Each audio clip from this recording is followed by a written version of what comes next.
What's good with the YouTube? You already know, Big Flacco with a convict's perspective, and I'm gonna smash, dash, slide on through with a little bit of energy.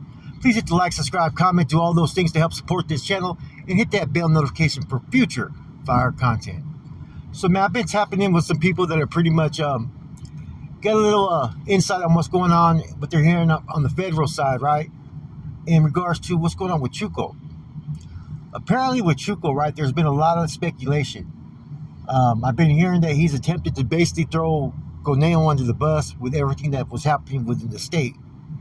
Now, in addition, though, there's a feeling that he's trying to play both sides. And what I mean by both sides is that he's still maintaining communication with some of the individuals with the MA, right, that he had built relationships with in case the worst turns to the worst. But to be truthful, regardless of that, whatever's going on in the feds and state are two different things between the MA. As you guys already know, each brother has its own independent vote, but in the feds, they have a commission that pretty much conducts all business on behalf of all MA members that are in the federal system.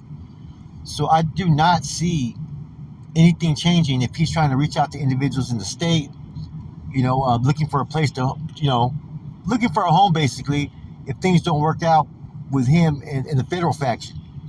I don't think it's really going to matter. I think whatever decision that the fellas in the feds, I think they've already made their determination as far as what they're going to be doing in regards to Chuco. I don't know if he's trying to fast track it, trying to get there maybe to plead his case. At the end of the day, though, there was a lot of things that were done. There was a lot of things that were said. And the fact that it was admitted by Chuco that they weren't forwarding certain kites or letting other carnales know that people in the feds had reached out as far as not to add to the confusion, you're basically fucking not giving every brother the right to hear what's being said, and you guys know I've always been more than fair and impartial towards Chuco because I personally done time with him, personally know him, and I like the Chuco that I used to know, but I don't think this is going to really help out his case when he gets up there. Who knows? Like I said, this is just a spectator looking at all the stuff that's happened. That Truth Filter said a whole fucking lot. I will say this, if anybody's going to make it out of this situation unscathed, it would probably be Chuco. Because in some of the other, addressals and filters that were coming out that time, right, it was always coming out from the GAO office, General Advocate's office. And that was Conejo's position, and I noticed Conejo started to try to drop a little bit of blame on DC, but not blaming him, but saying that the Viejo was all within his right to do what he did. Like pretty much acting like the Viejo did all this on his own accord. Not that anybody influenced him, not that they brought this to him first and foremost. No, they made it seem like he was within his right, like he was the one that decided to do all this, which to me was clearly Conejo trying to fucking pass the buck and not take accountability. All those that their names have always been in question, they've always had, questionable acts. Those are the individuals that know how to operate politically and get through any type of situation or matter, and do so. Like Cuete was good at that, In light of all the stuff that happened, Cuete was a fucking genius, right? The problem with Conejo, though, is his selfish, individualist ways. They're on display for everybody to see. And that's why it's easy to call him on his shit. Like I said before, he's always had certain acts that were questionable in the past that were based upon individualist gain. Never has he ever took any action that was something that benefited the whole collective. It's always been something that benefited him. And sometimes, yes, there was those that would benefit based upon his acts, right? But it was all for a self-serving purpose. Now I doubt that the federal commission is going to approve any NF or Norteños to enter their yards. They're not going to, I don't think the feds are going to have like two different, factions operating differently, because that adds just so much more confusion because you'd be able to infiltrate that, but the fact that that's been raised and questioned, man, that means that someone has some concerns, I was reading some of the stuff that was put in the the motions that were filed by Conejo in DC, and it was clearly stated there several times, right? And I did this in the previous video. that there's likely issues in division that could put their life in danger. So that message has already been pretty much drawn and put out there for the BOP to see. Everything I'm discussing right now is nothing that's not known by the BOP or by the feds. They know all this.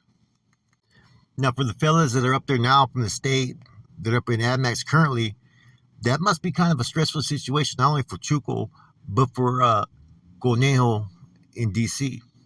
Now, you could have individuals that are on the same page with you. Okay, this is what you say when you get up there, right? You know, but maybe have a change of heart once they get up there.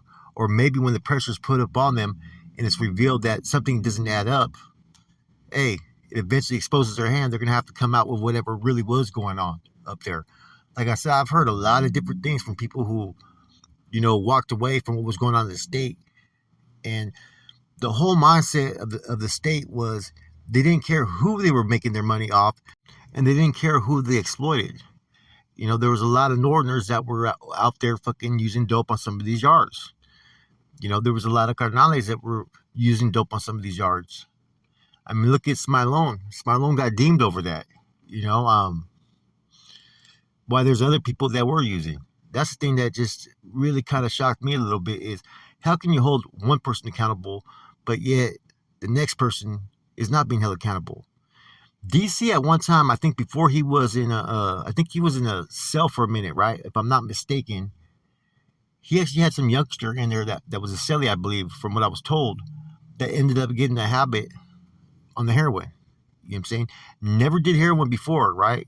But eventually it led him to fucking have an addiction because he was celled up with fucking DC, right?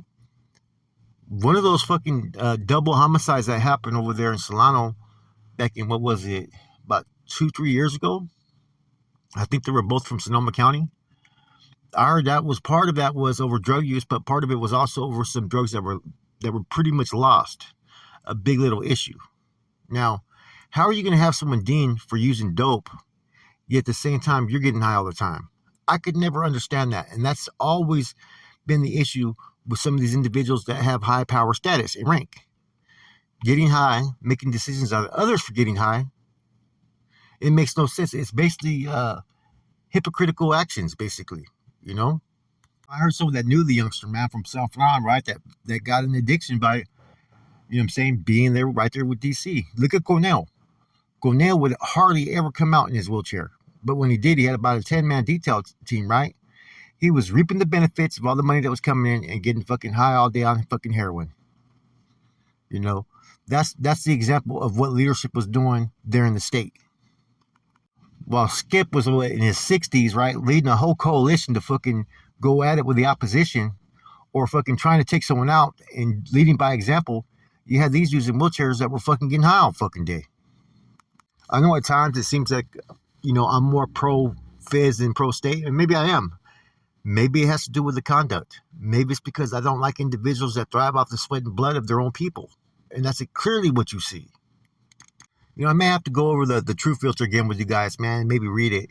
Or maybe you guys should go check it out. Marshall did one on it like 2 years ago, and it goes into details of everything that happened, man. And you can make sense of a lot of things and why I think certain things are going to happen. A lot of it's based upon these past actions. Some things can't be swept under the rug. And if they are, it's going to make even the manpower question more. Well, hold on. They said this about you. The biggest thing that's going to get these dudes fucking pretty much caught up, right? And it's a wrap for fucking Conejo for sure. And probably DC and Chuco, I believe, right? Is that they deemed Corny and Skip no good. First, they demoted them to Cat 1 status, right? Without having any vote from any members in the feds. Not one individual that had any voting rights voted on that. But yet they authorized it. Yet they were blaming the feds for taking their actions. Then they got mad when the fucking feds hit Tibbs, right? Which a lot of people have question marks about that hit. But like I told you guys, there's a little bit more to it. And even though Tibbs was a great man and a genius, as far as in accordance to a lot of people, criminals, right? Within the NF, he was considered a great man, right? A visionary. But there was things that if you were part of an organization that were getting at the tail end of things that, like, hey, shit happens for a reason. And that's why, like I always tell people, life is never what you really think it is. There's a lot of corruption, betrayal. It doesn't matter what you fucking did for 10, 20 years. All it takes is one incident and it's a wrap for you. I'm going to be doing a video about my personal perspective of the end of all hostilities based upon the fact that the feds are pretty much starting to slowly take control of things. And I don't think things are going to change. I will be going into that and my reasons why, right? And it has nothing to do with anything that the Fed's going on. But I don't think there's going to be a strong rapport in a relationship like holding hands, being best friends. I think they're going to try to maintain the ability to coexist. But all that over familiarity, that's going to be thrown out the window, I believe. With that said, it's your boy Flacco, Converse Perspective. I'm gone.